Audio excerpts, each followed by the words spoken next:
वरुण और दिव्या, इन दोनों के बीच में ब्रेकअप की वजह भले ही किसी को पता ना चली हो, लेकिन अब एक वजह सामने आ रही है और इनके ब्रेकअप का क्या कारण है ये सुनकर आप भी चौंक जाएंगे। वरुण दिव्या इंडस्ट्री के एक ऐसे कपल हैं जिनको लोग बहुत पसंद करते थे, लेकिन अचानक ही दिव्या ने वरुण के साथ अलग होने का ऐलान किया। हालांकि ये ऐलान सुनकर भी लोग काफी सरप्राइज हुए कि ये दोनों तो हमेशा एक साथ देखे गए, हाल ही में घर लिया, शादी की बातें सामने आ रही थी, तो अचानक ऐसा क्या हुआ कि इन दोनों को अलग होना पड़ा। दिव्या जो है वो बिग बॉस ओटीटी जीत चुकी है, एक चैंपियन की तरह है, और उन्होंने बार बार कहा है कि अगर मैं एक बार चैंपियन बन चुकी हूँ, बिग बॉस जीत चुकी हूँ, तो बार बार क्यों जाऊंगी। अब खबर आ रही है कि बिग बॉस 16 में दिव्या और वरुण दोनों ही बतौर कंटेस्टेंट बनकर आ रहे हैं। और जैसे ये खबर सामने आई उसके बाद अब फैंस का दावा है कि क्या दिव्या और वरुण जो ब्रेकअप की खबर है वो कोई एक पब्लिसिटी स्टंट तो नहीं। लगातार सोशल मीडिया पर ये कहा जा रहा है कि दिव्या और वरुण ने अपने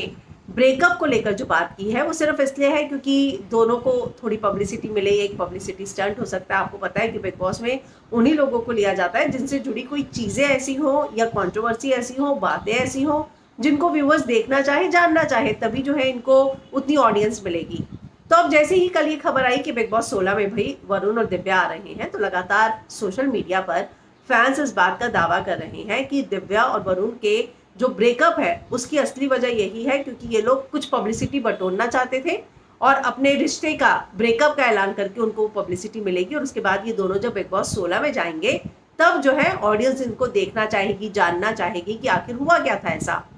लेकिन दोनों ने जब भी ब्रेकअप का अनाउंस किया, फैंस से ट्रोल भी किया, तो दोनों ने हमेशा बहुत ग्रेसफुल ये बात कही कि ये जो है उनका अपना पर्सनल डिसीजन है, इसके लिए किसी को जिम्मेदार नहीं ठहराया जाना चाहिए। तो क्या आपको लगता है कि वाकई में दिव्या वरुण इस तरह का कुछ कर सकते हैं? हालांकि मैं इस बात पे बिल्कुल विश्वास नहीं रखती कि दोनों वाकई में कुछ इस तरह का पब्लिसिटी स्टंट करेंगे, क्योंकि ऑलरेडी इन दोनों के पास बहुत काम है, दोनों के पास ऑलरेडी बहुत पब्लिसिटी है। लेकिन ये देखना होगा कि क्या जो सोशल मीडिया पर दावा है वो क्या वाकई में सच साबित होगा कि ये दोनों बिग बॉस 16 में जाएंगे, और शायद इसीलिए इस तरह का ऐलान किया गया है। आप इस बारे में क्या कहना चाहेंगे? कमेंट जरूर कीजिएगा।